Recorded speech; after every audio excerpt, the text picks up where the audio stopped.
2024 is wrapping up, and it's been a pretty good year for Rush Duels. New cards, new summoning mechanics, and having a new world in Duel Links. Honestly, things seem to be looking up for the game. So while I'll still be huffing the copium of an English release all the way to the bank, I wanted to at least recap the game by talking about some of the impactful cards of the year. Cards that either made waves on Twitter or ones that just dominated the competitive scene. A lot of these cards will probably be staples, but there are just some cards that I personally want to shout out as being some of my favorites. I want this video to be a reminder of the cool things Rush did as we move into the new year. Now, I'm bound to miss some of the cards, so if there are any that you want to highlight from 2024, put them in the comments below. Let's kick off the beginning of the year with Transamo of Transcendence. Fun fact, this was actually the first set of Rush that I bought for the channel. This introduced a lot of new themes and cards that managed to do quite well in the competitive scene during the time. Yugioh, I think, being one of the stronger decks to come out of this set. But if I had to choose just one card that really defined this whole booster though, it'd have to be Deity of Seven Treasures Ryozai. This card was put into almost every single deck that it was allowed to be in. Who knew that being able to protect your cards, especially your back row, was going to be so good?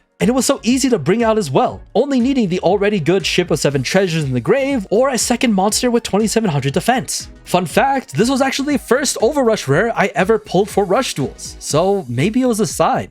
But I would be remiss to not also mention some of the other strong cards. This set also introduced us to the Prime theme, light monsters that are based off of already existing monsters used by many of the anime characters. All of the higher level monsters have the unique effect of being able to be tributed with one monster instead of two, but at the cost of having decreased attack. But the monster I want to highlight here is Prime Dwarf. This is basically Super Poly in monster form, where at the cost of removing a monster from your field, you can add back 30 light attribute monsters with different types from your grave to your deck. Then you can fusion summon a light monster by sending light monsters among the face-up monsters on either field to the grave as material. While not every deck can use this card, this was the first time that we saw a card be able to do this and can be splashed into any decent light attribute deck. I mean, I guess you could use this as a side deck option if you're up against a light deck, but would you really risk the slots when you could add something better? You know, something like Sunset Rebirth. Now, okay, sorry. I don't think this card is as good anymore, but I really liked the effect and used it everywhere I could when it was good.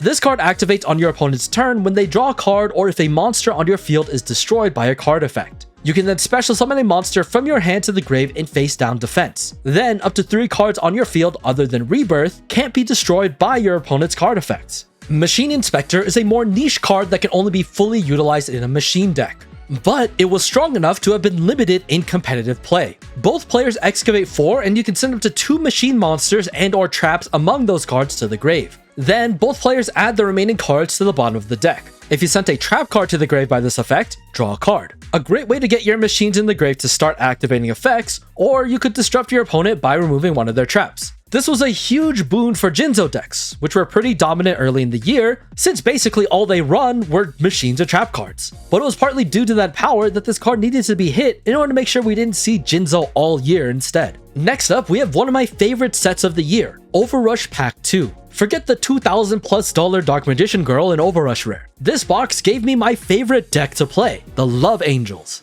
The Love deck focuses on 0 attack fairies that revolve around trying to directly attack your opponent with their higher level monsters. All Love Goddess can descend on the field without tribute when you have a face-up monster with 0 attack. Then she has the continuous effect of gaining attack equal to the number of 0 attack face-up monsters on your field times 1000. You also take no battle damage from battles involving your 0 attack monsters. Peace Love Angel can be tribute summoned with only 1 card if they have 0 attack. If you shuffle a 0 attack monster from your grave to the deck, this card gains 2500 attack, and you can retrieve the key spell card Love Shoot from the grave and add it to the hand. Love Shoot activates by sending the top card of your deck to the grave. Then, a face-up fairy monster with an original attack of 0 gains 100 attack and can attack directly. However, that's the only card that can attack directly for the turn. So I enjoy this deck just for the thrill of finding lethal, or seeing how much damage you would take if you leave your 0 attack monsters on the field. We also have one of my favorite trap cards of the year, Shiny Shady. This card activates when your opponent normal or special summons during their turn. You can then send 1 card from your hand to the grave to change up to 2 face-up effect monsters on the field to face-down defense position. If you change a monster with 2600 or more attack to face-down defense position, you gain 1500 life points.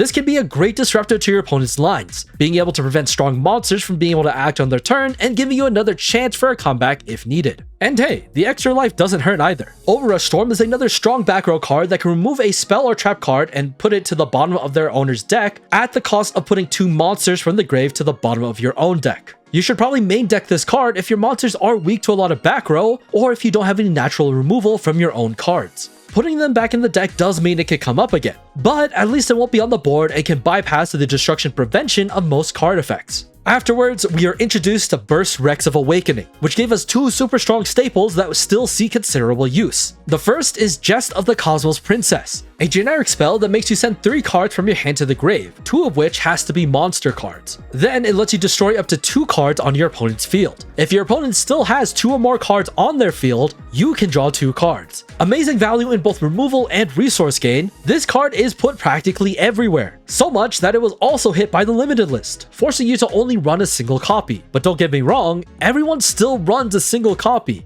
The second card that I want to talk about is Invitation to a Delirious Dream. There aren't a lot of cards that take control of your opponent's monsters, and many that do have pretty strict restrictions. However, I think this card is probably the easiest to use, which is why it's played so much. When your opponent normal or special summons a monster, place 1 monster from the field and 1 from your hand to the bottom of your deck. Then you can take control of 1 face-up level 8 or lower monster on your opponent's field, but it can't be a maximal monster. However, while the monster you control is face-up on the field, it can attack or activate its effects. It's a great card to use to stop combos midway, but you gotta make sure you activate it at the right time. Taking a monster too early in an opponent's play might still let them finish their combo if they have enough cards. Or if you wait too long, they play card higher than level 8 and thus prevents you from using the trap card on them. So it's really important to know what deck your opponent's playing to have a general idea of what cards they can make and where is the best place to stop them in their tracks. Another card that's used a lot is Fajinir the Pure. This monster lets both you and your opponent draw another card, as long as you haven't drawn another card during the main phase this card was normal summoned. While giving your opponent another card can be detrimental, you getting another card can mean getting access to your key pieces and setting up a stronger board than before. This year was also the introduction of the one structure deck of the year, Birth of a Hero. This gave us the debut of the elemental heroes in Rush Duels and their take on classic cards and strategies. The first of the notable cards is the Rush exclusive elemental hero Burst Wingman, which looks amazing in Overrush Rare. You have to send the top card of your deck to the graveyard to activate its effect of giving a face-up warrior type monster on your field 1000 attack until the end of your opponent's next turn. Then you can destroy a spell or trap on your opponent's field. I think it's a really good card to have, something that heroes can definitely use. Rush Duel also gives us new support in the form of Rising Hero Argent. If you reveal a level 6 or 7 warrior type monster in the extra deck, you can excavate the top 4 cards of your deck. Then you can add up to 2 excavated normal monsters that were listed as materials for the shown fusion monster to your hand.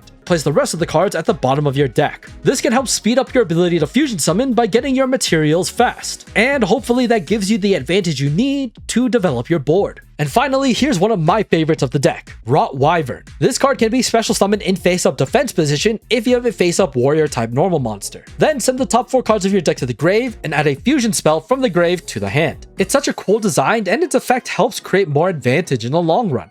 Dark Matter of Phantoms definitely provided a strong set of cards as well. It introduced a devastating theme of cards that has overwhelmed and overpowered many decks with their strong presence and effects. Yup, I'm talking about the Berry Fresh monsters. I've already talked about them in my first Rush review if you want to check it out, but one card that I want to highlight from this theme is Berry Fresh Happiness Harvest. During the main phase, you normal or special summon this card, send up to 2 other cards from your hand or field to the grave. Then this card gains attack equal to the number of cards sent times 1500 until the end of your opponent's next turn. If you have 5 or more Aqua type monsters in your graveyard, this card can't be destroyed by your opponent's spell or trap effects until the end of their next turn. While very strong in the Berry Fresh deck, I've started to see this card specifically pop up in other decks as well, since it can remove any unnecessary cards from your hand or field to the graveyard in order to help activate other effects, and in the end, you have a 3100 attack monster on the board. That's no laughing matter. We also have a strong time card in the form of Deathticle the Strange Star Parasite, or its new name, Deathticle the Parasitic Extraterrestrial. Thanks, Duel Links. On the turn that you normal summon this monster, you can send the top 3 cards of your deck to the graveyard. If your opponent has not taken any effect damage this turn, you can also burn them for 700 life points. The milling is already pretty good, but the burn can mean a lot in competitive play, since every life point can count if the timer gets low. Dark Matter Mist was an addition that a few people, myself included, kinda hoped didn't happen. You see, earlier cards in the Dark Matter theme, for example Dark Matter Hazard Doll that came out in the set before this one, could change its name to Dark Matter Mist for the turn, allowing you to fusion summon stronger monsters like Dark Matter Enigmata that need Mist as material. The anime has already shown the card and what Mist would look like, but we didn't get the card on the first wave of Dark Matter support. So wouldn't it have been funny if the card was never printed? I mean, there was no way that it wasn't going to be released. But imagine a world where you just had to name change every time. It would just be really funny. Anyway,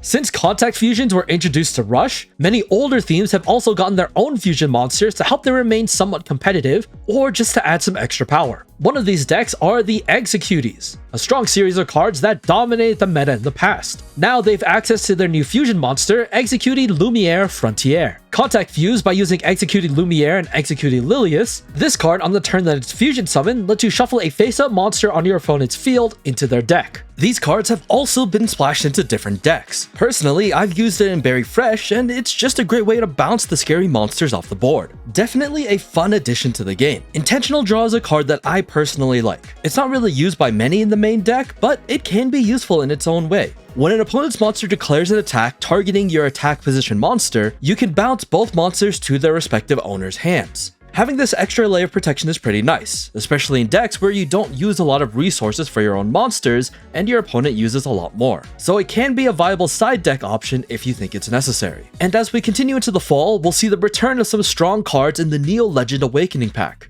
Obviously, one of the cards that I have to showcase is the alternate artwork Graceful Charity, which looks beautiful here, and I love that it shows the 3 cards that you draw for the effect. Pot of Duality is a new addition to Rush Duels, giving many new decks a new option for card draw, which I'm sure will be used even more. During the turn that you haven't special summoned a monster, activate the top 3 cards of your deck. Then add one of them to your hand and shuffle the rest back. Then for the rest of the turn, you can't special summon monsters or activate another Pot of Duality. It's just a good card to have, and since it's not a legend, you can run multiple copies for even more drawing power. We also got legend monsters, which I've talked about previously, but also the Ancient Gears, another GX era archetype that has been ported into Rush. Their theme of big guy hit hard can still be effective in the game, but the main cards that I want to talk about this time around are the Materions, a Rush theme focused on fusion summoning powerful cyborgs that can directly counter the type of monster that was used for the fusion. To show you an example, Materion Medusa Star is fused by using Imaginary Actor, the base normal monster, and Evil Baller, a fiend effect monster.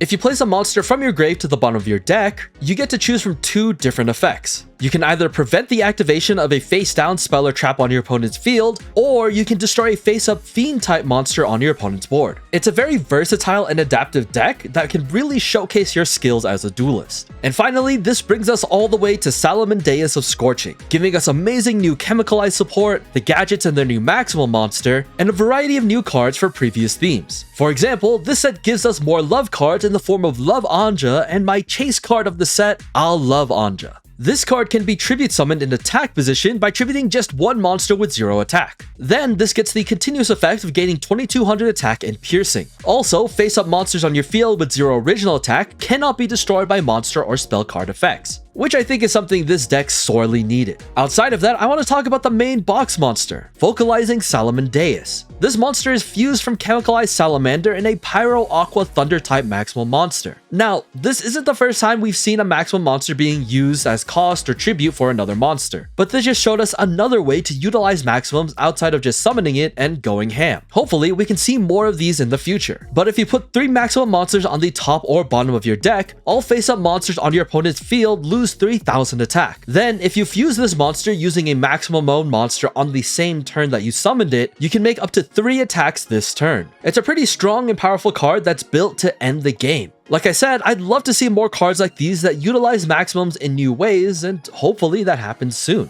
And how could I forget everyone's favorite Neospatian Hummingbird and Elemental Hero Neos Fusion? Sky Neos. Yes, Sky Neos is the newest contact fusion for the Elemental Heroes, and it's made a lot of people upset online, mainly because they all thought that this was a replacement for the infamous Air Neos. Nowhere on Earth does it say that these two monsters are supposed to be the same. While there are some similarities in the requirements, the effects are different, and clearly the designs are different. You can clearly see that each fusion's main colors match the attribute associated with them. So don't get it twisted. These are not meant to replace these. Anyway, after that is a card that I pulled on stream that I almost forgot was even in this set. Curse of the Rising Light. A super pretty card with Essel on it that kind of feels like a going second card, but can still be used later on. When your opponent has one card or less in their hand, you can change a monster on your opponent's field to face up attack position or face down defense. Then, if your opponent activated a trap card this turn, or if this was the first turn of the player going second, each player can draw 2 cards. This could seem like a worse Fadrineer, but I've definitely seen some decks using it when they want to have more cards and more resources in hand. And with that, our trip through 2024 is over. A lot of amazing cards and powerful decks have come out of these sets, and it seems like more and more people are getting interested in Rush Duels as well. So I think it's a great time for people to look into the game and check it out. And in terms of my own personal experience, I've had a lot of fun this year making Rush content. This is a game that I only recently got more into, but has become something of a passion for me. I enjoy the game a lot, and I hope that we can get these cards printed internationally. In the meantime though, we are getting new products, new mechanics are being added, and the Go Rush anime is being shown early next year as well. I honestly feel like we're getting so close to being able to play these, and I hope to be there when it does.